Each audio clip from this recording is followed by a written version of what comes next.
Bismillahirrahmanirrahim. Assalamualaikum warahmatullahi wabarakatuh.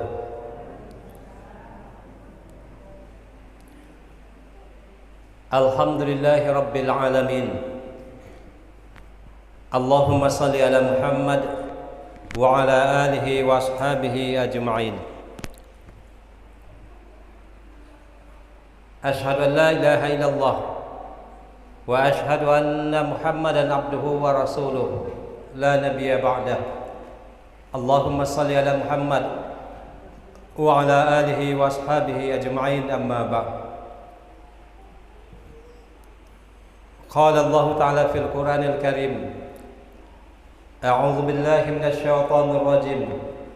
Bismillahirrahmanirrahim. Ya ayyuhalladzina amanu taqullaha haqqa tuqatih wa la tamutunna illa wa antum muslimun. Wa qala aidan, wa ma khalaqtul jinna wal insa illa liya'buduni. Bapak-bapak dan ibu-ibu, kaum muslimin dan kaum muslimat yang dimuliakan Allah, puji dan syukur sampaikan kepada Allah Subhanahu wa taala. Alhamdulillah, sampai malam kini Allah masih memberikan kekuatan kepada wa, masih memberikan kesehatan, dan masih melimpahkan nikmat dan rahmat yang lain yang sangat banyak. Maka wa mesti mensyukurinya. Mudah-mudahan Allah memasukkan awak ke dalam kelompok hamba-Nya yang selalu bersyukur, abdan syakura. Kemudian salawat dan salam wa sampaikan kepada Rasulullah Muhammad sallallahu alaihi wasallam. Allahumma salli ala Muhammad wa ala alihi wa ashabihi ajma'in. Assalamu alayka ya Rasulullah, ya Rasulullah. Kaum muslimin dan kaum muslimat yang dimuliakan Allah, pada suatu pagi ketika Imam Al-Ghazali jago di waktu pagi, jago sebelum subuh, kemudian setelah beliau membaca doa, Alhamdulillahilladzi ahyana ba'dama amatana wa ilaihin nusur. Setelah itu beliau mengajukan sebuah pertanyaan kepada dirinya. Apa kata beliau? Kenapa Allah masih menghidupkan wa dan pagi kau? Dia apa masih dihidupkan Allah dan pagi kau, masih diberikan nikmat kehidupan, masih diberikan kesempatan hidup. Pertanyaan itu Bapak dan Ibu, beliau sendiri yang menjawabnya. Karena beliau tidak bertanya kepada orang lain, beliau bertanya kepada dirinya sendiri. Kenapa Allah masih menghidupkan dan lagi kau? Apa jawaban Imam Ghazali? Jawaban beliau adalah karena Allah Subhanahu wa taala sangat sayang kepada wadan. Allah Subhanahu wa taala sangat sayang kepada wadan karena Allah mengetahui dosa-dosa dan masih banyak, amal-amal dan masih jauh kurang. Andaikan dimatikan Allah wadan, habis kesempatan hidup, tidak ada nikmat kehidupan deh, maka wadan mati dengan membawa dosa yang banyak dan amal yang kurang, tentu kehidupan dan akan sengsara.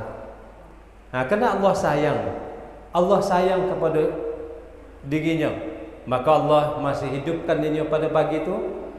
Artinya adalah Allah masih memberikan kesempatan, masih memberikan waktu kepada Imam Ghazali untuk menambah amal ibadah yang kurang dan untuk mohon ampun kepada Allah terhadap dosa-dosa yang masih banyak.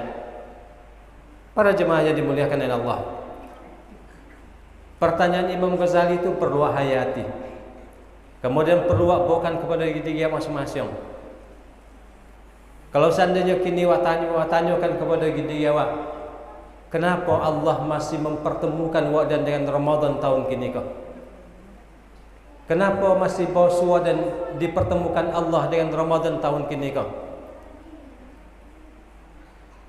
Kalau awak jawab seperti jawaban Imam Ghazali, maka jawaban adalah karena Allah masih sayang kepada awak. Allah masih sayang kepada awak. Allah ingin awak menambah amal ibadah awak, dan Allah ingin awak bertobat dan minta ampun kepadanya. Bapak dan Ibu yang dimuliakan oleh Allah, banyak orang yang ingin bertemu dengan Ramadan. Dengan Ramadan kini banyak orang yang ingin bertemu. Bahkan mereka jauh sebelum Ramadan telah berdoa kepada Allah Subhanahu wa taala agar Allah memanjangkan umurnya dan agar Allah mempertemukan mereka dengan Ramadan. Tetapi Allah Subhanahu wa taala tidak memilih mereka, tidak memberikan rezeki kepada mereka untuk bisa bertemu dengan Ramadan. Beberapa bulan sebelum Ramadan mereka tidak diwafatkan. Bahkan beberapa hari sebelum Ramadan mereka tidak diwafatkan oleh Allah Subhanahu wa taala. Bahkan para jemaah yang dimuliakan oleh Allah, tinggal menunggu detik-detik Ramadan dah. Allah tidak mengizinkan inya bertemu dengan Ramadan, Allah wafatkan inya. Maka awak bersyukur godang kepada Allah Subhanahu wa taala yang telah mempertemukan awak dengan Ramadan kini. Kenapa Allah pertemukan awak dengan Ramadan? Yang kata Imam Ghazali tadi, karena Allah tahu dosa awak masih banyak, maka bertaubat awak di bulan Ramadan beribadah awak di bulan Ramadan karena setiap ibadah yang awak lakukan di bulan Ramadan akan menghapuskan dosa-dosa awak. Man shama ramadanan imanan wa ihtisaban ghufira lahu ma taqaddama min dzambi. Man qama ramadanan imanan wa ihtisaban ghufira lahu ma taqaddama min dzambi. Puasa yang awak lakukan siang hari Ramadan, kemudian qiyamul Ramadan, menghidupkan Ramadan di antara dengan salat tarawih dan witir, membaca Al-Quran, berzikir dan berdoa. Kalau awak lakukan itu dengan keimanan, awak lakukan itu dengan penuh keikhlasan, mengharapkan pahala dan mengharapkan ampunan dosa dari Allah Subhanahu wa taala, maka Rasulullah menjanjikan Allah akan mengampuni seluruh dosa-dosa yang telah berlalu. Siang hari kesempatan dosa diampuni, malam hari ada kesempatan dosa diampuni, dan dosa yang diampuni itu seluruhnya kecuali dosa yang berkaitan dengan manusia. Nah, para jemaah yang dimuliakan oleh Allah, Allah tentu Allah mengetahui dosa masih banyak, maka perlu dipertemukan dengan Ramadan agar awak beribadah di bulan Ramadan dan agar dosa-dosa awak diampuni di bulan Ramadan. Hampir seluruh ibadah yang awak lakukan di bulan Ramadan menghapuskan dosa-dosa awak. Sampai nanti terakhir Bapak dan Ibu awak melakukan ibadah zakat fitrah. Zakat fitrah itu pun mensucikan awak, kata Rasulullah. Zakat fitrah itu mensucikan awak dari dosa dan dari noda. Maka sekali lagi bersyukur awak bertemu dengan Ramadan. Apa syukur awak? Kata seorang ulama, bersyukur itu artinya adalah mempergunakan nikmat yang diberikan Allah untuk melakukan ketaatan kepada Allah Subhanahu wa taala. Kalau awak bersyukur bertemu dengan Ramadan, bertemu dengan waktu Ramadan, maka pergunakanlah seluruh waktu-waktu di bulan Ramadan untuk beribadah kepada Allah Subhanahu wa taala. Kalau seandainya awak sia-siakan, tidak awak pergunakan dengan sebaik-baiknya untuk beribadah kepada Allah Subhanahu wa taala, berarti awak tidak bersyukur dengan Ramadan. Kalau tidak bersyukur, lawannya kufur. Ada dua, bersyukur, kufur. Maka jangan sampai awak termasuk dalam kelompok orang yang kufur dengan nikmat Allah, nikmat Ramadan. Siapa yang kufur itu? Orang yang tidak mempergunakan waktunya di Ramadan dengan beribadah yang maksimal kepada Allah Subhanahu wa taala. Para jemaah yang dimuliakan oleh Allah, ada seorang ulama yang mengatakan, kalau awak menyia-nyiakan waktu di bulan Ramadan, awak akan menyesal. Orang-orang yang telah mati, orang-orang yang berada di alam kubur, sesungguhnya mereka ketika datang Ramadan, mereka mengetahui Ramadan datang, sesungguhnya mereka meminta dan penuh harap kepada Allah Subhanahu wa taala agar mereka dihidupkan dan dipertemukan dengan Ramadan. Ada kan kini viral di YouTube, di media sosial, pidato seorang syekh dari Arab Saudi yang menceritakan tentang itu. Andaikan orang yang di alam kubur tentu dah kini ada Ramadan, maka mereka meminta kepada Allah Subhanahu wa taala dengan penuh harap, dengan menangis dan beribadah kepada Allah Subhanahu wa taala agar mereka dipertemukan dengan Ramadan itu, kau tidak bisa dipertemukan dengan sebulan Ramadan, maka cukuplah kami dipertemukan dengan satu malam Ramadan saja. Nah, itu kata ulama itu dalam pidatonya. Bahkan ulama itu berpidato itu sambil menangis. Orang dalam kubur meminta kepada Allah Subhanahu Wa Taala, ya Allah, pertemukanlah kami dengan Ramadan kau. Kau tidak bisa sebulan, semalam aja jadilah. Kenapa mereka meminta berharap seperti itu? Karena mereka mengetahui apapun ibadah dan ketaatan yang mereka lakukan di bulan Ramadan, Allah Subhanahu Wa Taala akan memberikan pahala yang berlipat ganda, pahala yang luar biasa, pahala yang tidak akan ada di bulan-bulan yang lainnya. Para jemaah yang dimuliakan oleh Allah, maka manfaatkan Ramadan.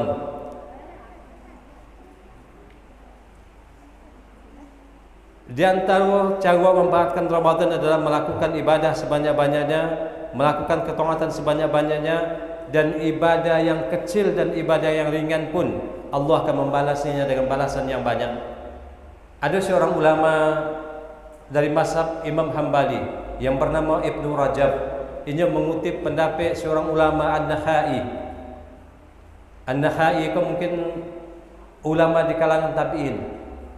An-Nakhai mengatakan orang-orang yang melakukan ibadah di bulan Ramadan, beliau mengatakan orang yang melakukan solat sunat 1 rakaat di bulan Ramadan, maka pahalanya sama dengan 1000 rakaat di luar Ramadan.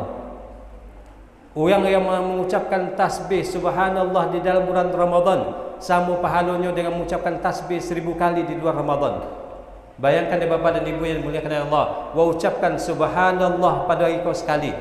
Di bulan Ramadan kau sepanjang siang dan malam Ramadan, sekali wa ucapkan subhanallah, maka Allah Subhanahu Wa Taala mencatat awak bagaikan orang yang mengucapkan 1000 kali. Orang yang berimpak di bulan Ramadan seperti berimpak 1000 kali di luar Ramadan. Dan seluruh amal ibadah yang melakukan dilipat gandakan sampai 1000 kali, kata An-Nakhai yang dikutip oleh seorang ulama yang bernama Ibnu Rajab dari mazhab Hambali dalam bukunya yang sangat terkenal. Nah, para jemaah yang dimuliakan oleh Allah, kalau seandainya di Ramadan awak mengucapkan, misalnya awak mengucapkan subhanallah, sekali awak ucapkan subhanallah, Allah memberikan pahala 10. Sehingga Rasulullah, kata Sa'ad bin Abi Waqqas, sahabat Nabi, ketika kami duduk-duduk bersama Nabi, maka Nabi mengatakan pada waktu itu, bertanya pada waktu itu, kata Sa'ad bin Abi Waqqas, apa tanya Nabi? Ayu'jiza ahadukum ay yaksiba fi kulli yaumin alfa hasanah. Apa kau tidak bisa dek kalian mendapatkan atau melakukan 1000 kebaikan dalam sehari? Tak bisa dek kalian, kata Rasulullah mempertanyakan kepada sahabatnya, yang sahabatnya banyak hadir pada waktu itu. Tak bisa dek kalian membuat kebaikan 1000 dalam sehari? Maka sahabat itu mengatakan dengan penuh keheranan, ya Rasulullah, 1000 itu banyak tu. Tak seketik 1000 itu lah. Bagaimana kami akan membuat kebaikan 1000 dalam sehari? Kami sibuk, kerja kami banyak, kemudian sudah bekerja kami pendek dah. Itu kan melakukan pula 1000 kebaikan. Coba pun kami cara melakukan, ya Rasulullah. Bila kan kami buat yang 1000 itu? Seperti itu kira-kira kata sahabat kepada Rasulullah. Maka apa kata Rasulullah? Para jemaah yang dimuliakan Allah, yusabbihu mi'ata tasbihan fayuqsabu lahu alfa hasanah.